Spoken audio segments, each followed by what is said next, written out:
In a Counter-Strike match, information can mean the difference between success or failure. As a result, smoke grenades have become a cornerstone of team tactics.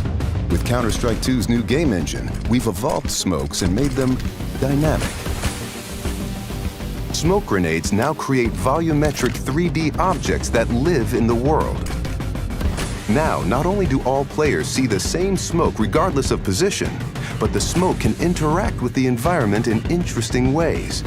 It reacts to lighting, grows to fill spaces naturally. The shape of the smoke cloud can be pushed and carved by bullets and grenades. In Counter-Strike 2, smoke grenades provide even more tactical opportunities. They're just going to look and play better.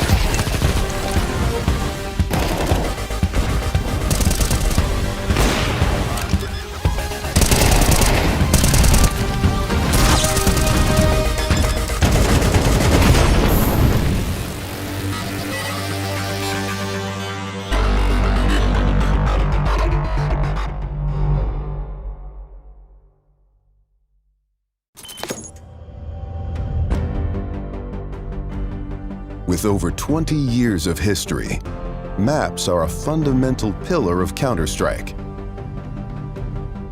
And in Counter-Strike 2, maps are getting a new look. But don't worry, you can still bring along your countless hours honing strategies and exploiting every corner and crevice. We took 3 approaches to improving maps while retaining their rich legacy.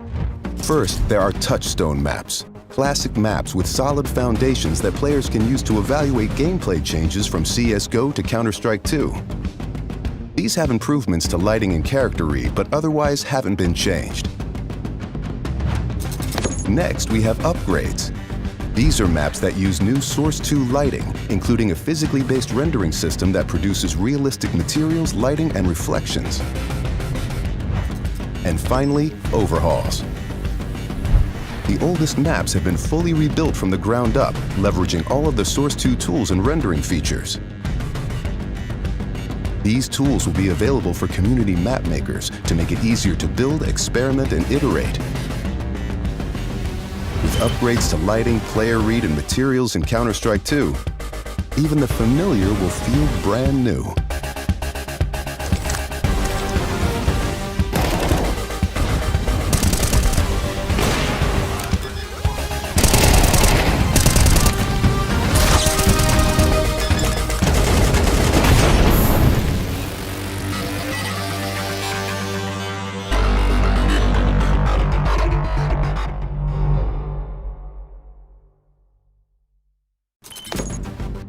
Counter-Strike is known for its visceral and satisfying gunplay.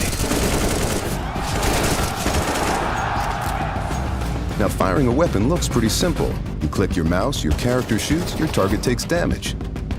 But there's a lot more happening behind the scenes. In previous versions of Counter-Strike, the game only evaluated moving and shooting in discrete time intervals, or ticks, and time between those ticks didn't exist. For the most part, the experience was seamless. But sometimes those milliseconds between click and tick could be the difference between landing or missing your shot. That's why with Counter-Strike 2, we're introducing sub-tick updates.